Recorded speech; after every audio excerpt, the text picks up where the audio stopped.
Assalamualaikum warahmatullahi wabarakatuh. Alhamdulillahirabbil alamin wassalatu wassalamu ala asrofil anbiya'i wal mursalin wa ala alihi wa ashabihi ajma'in. Puji syukur atas kehadiran Allah Subhanahu wa taala yang telah memberi kita begitu banyak nikmat, dan tak lupa salawat berangkaikan salam kita hadiahkan kepada Nabi Muhammad sallallahu alaihi wasallam. Yang saya hormati kakak-kakak dan abang-abang pembina pengurus ad-dakwah Sumatera Utara, dan yang teman-teman yang saya sayangi, yang sama-sama bertujuan untuk meneruskan panji Rasulullah, yaitu menyiarkan agama Islam. Hadirnya saya di sini ingin menyampaikan sebuah syarahan singkat yang bertemakan betapa dahsyatnya istighfar.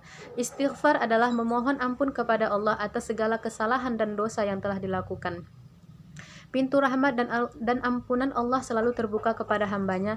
Tinggal kembali kepada kita. Sudikah kita menggerakkan hati kita untuk mengambil kesempatan dan keberkahan yang telah Allah berikan kepada hambanya yang betul-betul ingin kembali kepadanya.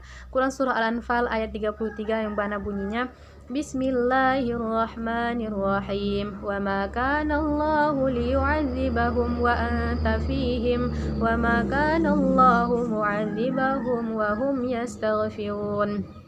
Yang mana artinya, dan tidaklah sekali-kali Allah mengazab mereka sedang mereka berada di antara kamu, dan tidaklah Allah mengazab mereka sedang mereka meminta ampun. Jadi makna yang terkandung dalam ayat tersebut adalah apabila seseorang yang melakukan kesalahan atau dosa, lalu beliau langsung meminta maaf kepada Allah, meminta ampun kepada Allah, niscaya Allah akan mencabut segala dosanya. Bayangkan jika setiap kita melakukan kesalahan, jika kita melakukan dosa, dengan begitu kita berbondong-bondong kepada Allah, menghadap kembali kepada Allah, mengambil restu dan ridho dari Allah, niscaya Allah akan memberikan keberkahan dalam hidup kita. Rasulullah Shallallahu Alaihi Wasallam bersabda, kebajikan itu adalah budi pekerti, sedangkan dosa adalah seseorang yang hatinya risau dan tidak tenang apabila perbuatan diketahui orang lain. Maksud dari hadis tersebut adalah bahwa pada hakikatnya manusia apabila melakukan kesalahan, sebetulnya dan sebenarnya manusia itu tahu bahwa yang dilakukan itu salah, tapi demi untuk mencapai tujuannya, maka ia membenarkan dan menghalalkan segala perbuatannya untuk mencapai kepuasannya tersendiri. Namun ada satu cara untuk menghilangkan rasa gundah gulana atau rasa galau karena risau dengan perbuatan dosa yang telah dilakukan, yaitu dengan mengucap istighfar. Namun perlu kita ketahui bahwa istighfar bukan hanya digunakan untuk sebagai permohonan ampun kepada Allah, melainkan juga sebagai jembatan untuk terkabulnya doa-doa kita. Ada sebuah kisah yang Masya Allah terjadi pada situ penjual tukang roti, yang mana kisahnya pada suatu hari Imam Ahmad adalah seorang imam yang termasyhur pada saat itu, dan semua orang mengayominya dan mengaguminya.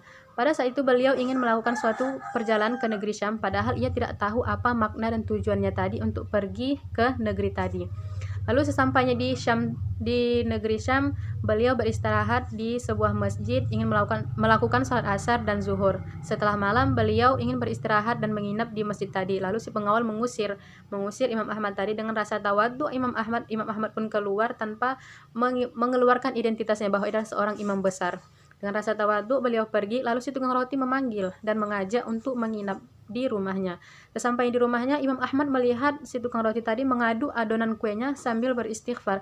Dengan rasa kagum Imam Ahmad tadi, Imam Ahmad menanya kepada si tukang roti, "Wahai fulan, sejak kapan kamu beristighfar dan mengapa setiap aktivitasmu kamu melakukan istighfar, kamu mengucapkan istighfar?"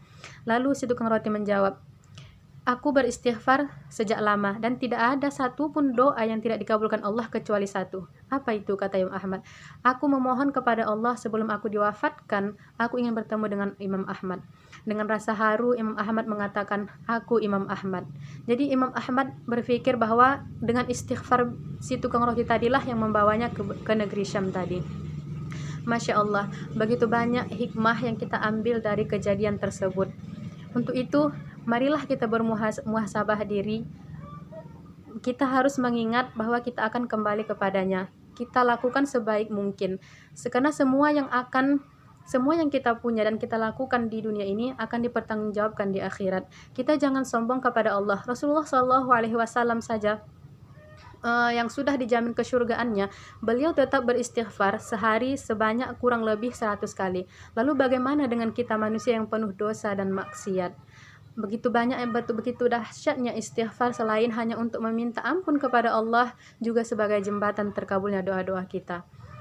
Wallahu alam bisawab. Hanya ini yang dapat saya sampaikan dalam pertemuan sebuah video singkat ceramah yang telah ditugaskan oleh kakak pembina. Semoga video ini bermanfaat. Kesempurnaan itu datangnya hanya milik Allah Subhanahu wa taala, dan kekurangan itu datangnya dari diri saya sendiri. Akhirul kalam, wabillahi taufiq wal hidayah. Wassalamualaikum warahmatullahi wabarakatuh.